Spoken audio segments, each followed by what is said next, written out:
So welcome back, this is my review of the second round of the Six Nations this year. We're going to start off with the France versus Ireland game, which finished 10-9 to France. Now, this was a really good close game. Again, Vakatawa was the best player against for France. He looked really dangerous with the ball in hand, kept the ball alive, kept the attacks flowing. Now, France really didn't seem to be able to get the ball out to him much, and it was clear Ireland viewed him as the main attacking threat for France, but whenever he did get the ball, he made something happen.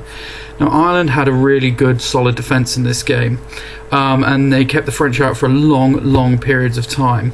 Again, one of the things for the French, too many knock-ons once they got into good position, but that was also down to the Irish defence hitting hard. One of the negatives, or one of many negatives for Ireland in this game, maybe the nasty knock that Mike McCarthy took, and he had to come off after a nasty clash of heads, and it's probably likely he's going to miss the crucial match with England. Sexton also came off injured, and that will be a really huge blow for Ireland if he can't make the next game.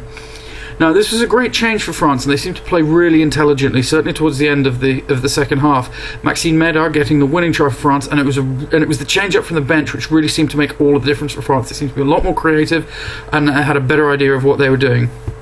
Now, once the French scored, the Irish heads really seemed to go down, especially now that the French had been in front, and Ireland just seemed to allow France to control the remainder of the game.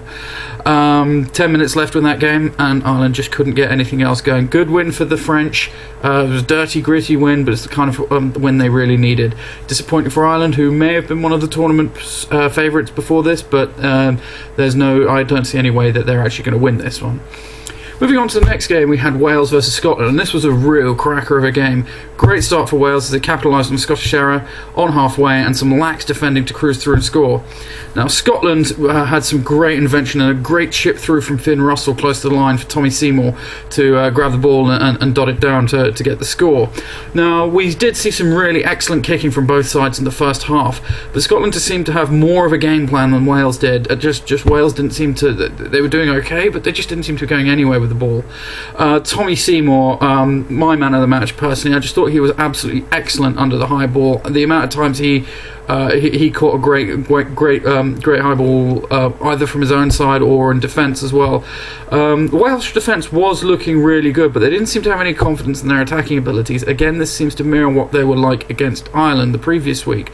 Eventually, Jamie Roberts just powered through over the line with 15 minutes to go to give the Wales the lead. And shortly afterwards, George North cut through some slack Scottish defending to score a really good try and basically seal the win for Wales.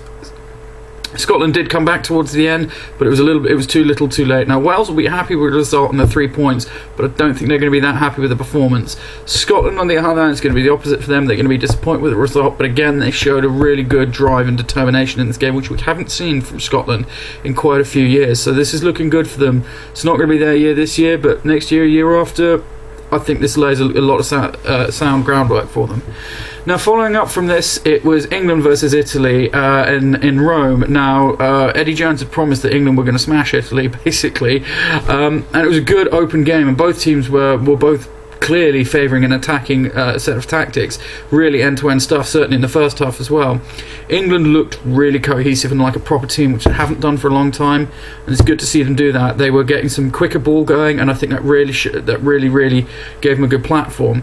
There was some good running from Italy though, and Garcia, Sato, and again Campagnaro were really causing some problems. Good bulldozing runs, especially from Garcia, and Italy did look dangerous on the break. They're getting some good runners into their team.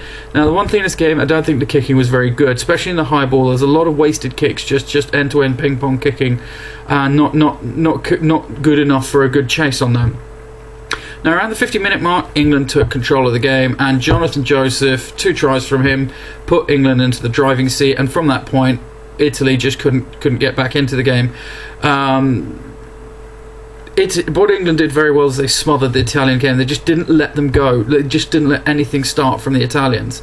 Jonathan Joseph, you've got to say, man of the match. He got himself the hat trick, and he was just a menace to Italy throughout. One of the other positive things that England did, they were passing very very well. A lot of quick ball, especially around the breakdown. And you got to say, England are now in the driving seat, and they've got to be the favourites for the title. They're going to have a couple of tricky games against. I mean, they've got the trickier games left in the match. They've got still Ireland, France, and Scotland to play. But you got to say, at this stage, England do look to be the favourites for that. So I'm not going to do a preview of the next round of this, just simply because we've got a break coming up now. So I'm going to do a preview a little bit closer to the time, see what injuries play out. So if you like this, let me know, and hopefully I'll see you all soon.